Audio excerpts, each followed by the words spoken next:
Nous devons être joyeux dans les outrages. Donc, Jésus est en train de dire dans ce passage de Matthieu 5, versets 11 à 12, que lorsqu'on va t'outrager, la Bible dit d'abord que tu es heureux. Et Jésus dit encore maintenant que sois content. Alléluia. Et lorsqu'on t'insulte, tu bénis le Seigneur. Tu dis à Dieu, oh merci de cette insulte. Quand on te gifle, tu sautes de joie. Frère, les enfants de Dieu, qui ont véritablement compris Dieu, ils sont comme des gens, comme des possédés. Parfois, les gens ne comprennent pas. Les gens, s'ils ne sont pas normaux, ils ne sont pas en fait normaux. De la manière qu'ils font aussi, c'est la folie de ce côté-là. Un gifle quelqu'un, il est là comme ça là. Au lieu de riposter, alors il commence à sourire. Il est content. Il n'est pas normal. Alléluia. Jésus dit que lorsqu'on va murmurer contre toi là, et tu es en train de passer près des murs d'une maison, tu entends comment les gens sont en train de mal parler de toi. Tu es en train de te calomnier. Regarde, c'est même un imbécile.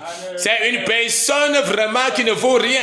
Et tu entends comment on te mal parle. Jésus dit que lorsque tu finis d'écouter comme ça là, comment on est en train de t'encourager, tu commences à être content. Alléluia. Et la question que Dieu te pose en ce matin, mon fils, ma fille, est-ce que c'est souvent ton cas? Parce que la parole de Dieu est vivante et active. Et l'apôtre Jacques était en train de dire par le Saint-Esprit que heureux serez-vous lorsque vous mettrez cela en pratique. C'est quand tu commences à mettre en pratique ce que Dieu a dit là, que toi-même tu vas commencer à témoigner la grandeur de Dieu dans ta vie.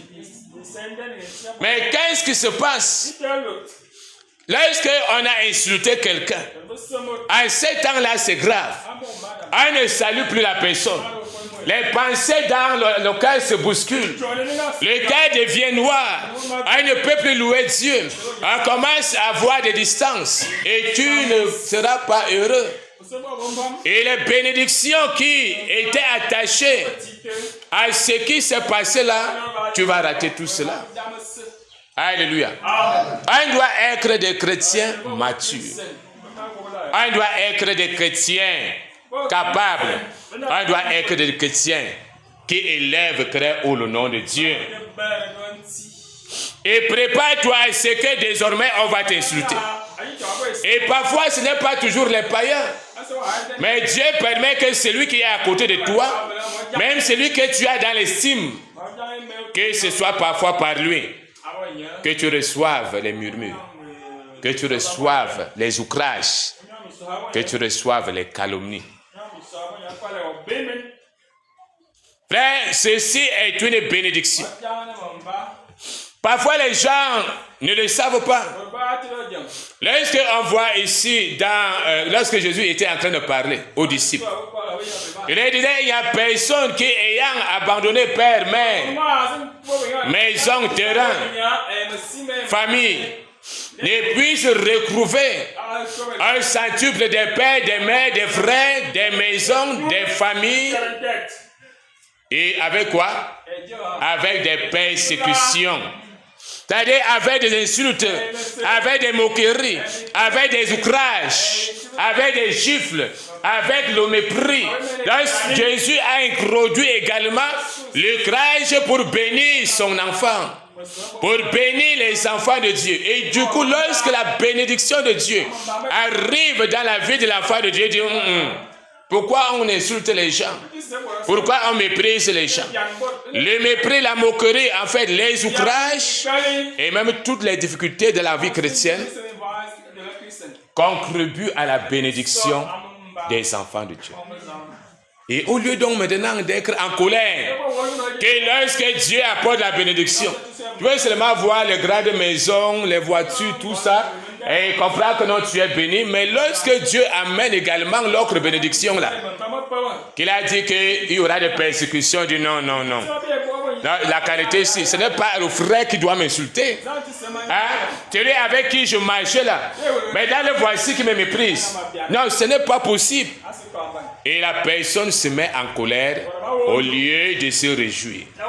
Il est question en ce matin que tu comprennes d'abord cette réalité. Et il est question aussi donc en ce matin que tu puisses te repentir à chaque fois que tu as mal agi lorsque tu as reçu la bénédiction du Seigneur. Frère, la joie nous permet à la personne qui est à gré de nous bénir, de savoir que vraiment on est reconnaissant. Et lorsque Dieu nous envoie ses grâces et bénédictions, il t'a donné vraiment une bénédiction, un mariage, une maison, une voiture, la joie que tu as dans le cœur permet de comprendre que tu es reconnaissant des bienfaits de Dieu. Et Dieu se chargera encore de continuer à te bénir parce que tu es reconnaissant. Mais parfois, lorsque donc tu n'es pas reconnaissant, quand maintenant il te donne l'autre bénédiction là qui s'appelle ouvrage, lorsqu'il amène les tribulations qui font partie de la bénédiction, tu es mécontent. Alors est-ce qu'il va continuer à agir ainsi dans ta vie? Dieu veut qu'on puisse bien agir. C'est pourquoi on voit ici l'apôtre Paul. Alors, quand il était en train de prier, il prie une fois, il prie deux fois, il prie trois fois. Dieu lui résiste. Lui qui est un homme de Dieu puissant. Alors Dieu lui fait comprendre que ma puissance s'accomplit dans la faiblesse. Et quand Paul a compris cela, que dans le fait que je sois dans la faiblesse, qu'on est en train de me mépriser, on est en train de m'outrager, on est en train de mal parler de moi, forcément alors que je marche dans la vérité. Et moi je dois être là. Je ne réponds pas injure par injure. Je ne commence pas à crisper mon cœur. Je ne me mets pas en colère. Je me mets en position d'humiliation, d'humilité, de faiblesse. Donc c'est à ce niveau-là que Dieu commence à faire beaucoup de choses dans ma vie. C'est en ce moment, pendant que j'agis bien, pendant que je continue à me réjouir, en faisant vraiment la joie de Dieu,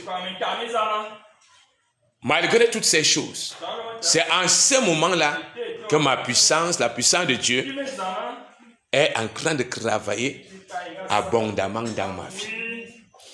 Donc je ne dois plus me mettre en colère, commencer à prendre des décisions, avoir un frère, une sœur qui est déjà moribond, bizarre. Pourquoi? Parce qu'on lui a mal parlé. Pourquoi? Parce qu'on a murmuré. Les gens dans cette église, on ne comprend pas les gens. Les gens n'aiment pas les gens. Comprends une chose, que lorsque tu agis comme ça, tu es en train de bloquer ta propre vie. Pendant que Dieu voudrait te bénir. Et quand l'apôtre Paul a compris comme ça, il dit, il se plaît donc dans les outrages. Et lorsque les outrages arrivent, il est content. Alléluia. Lorsque les gens ont compris cela, ils cherchent quelque part là où on va les gifler aujourd'hui.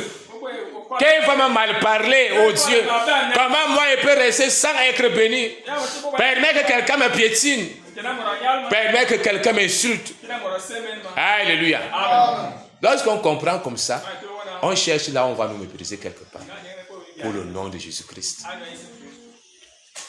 Et lorsque tu agis bien, parce que ici il est question de bien agir, rester dans la volonté de Dieu, continuer à bénir le Seigneur.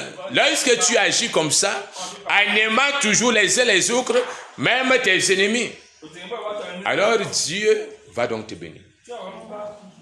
Alléluia. Et la puissance de Dieu va commencer à travailler dans ta vie parce que tu agis bien.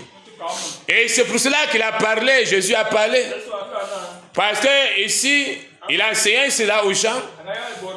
Dans le livre de Matthieu, toujours 5, Lorsque tu vas lire le verset 43 jusqu'en dessous, en fait, il dit, vous avez appris qu'il a été dit, tu aimeras ton prochain et tu haïras ton ennemi. Il a dit que non, c'est pas comme ça.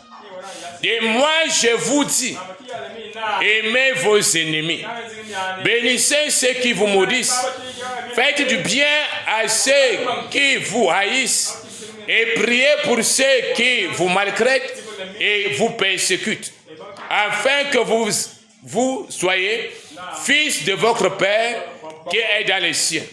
Car il fait lever son soleil sur les méchants et sur les bons, et il fait pleuvoir sur les justes et sur les injustes. Si vous aimez ceux qui vous aiment, quelle récompense méritez-vous? Les publicains aussi agissent de même. Si vous saluez seulement vos frères, que faites-vous d'extraordinaire? Les païens aussi agissent de même. Soyez parfaits comme votre Père céleste est parfait.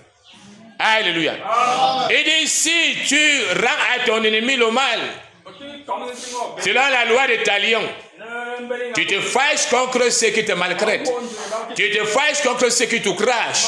Ceux qui t'insultent, tu ne les salues plus. Il dit, les païens font cela. Tu fais quoi d'extraordinaire? Tu mérites quelle récompense? D'un frère, c'est quand tu agis bien. Et les ennemis sont là. Les outrageurs sont là. Ceux qui méprisent sont là. Ceux qui insultent sont là. Ceux qui te dénigrent sont là. Mais tu pries pour eux. Mais tu les aimes. Mais tu les soutiens. Mais tu les assistes. Jésus est en train de dire ici que tu mérites la récompense et que tu auras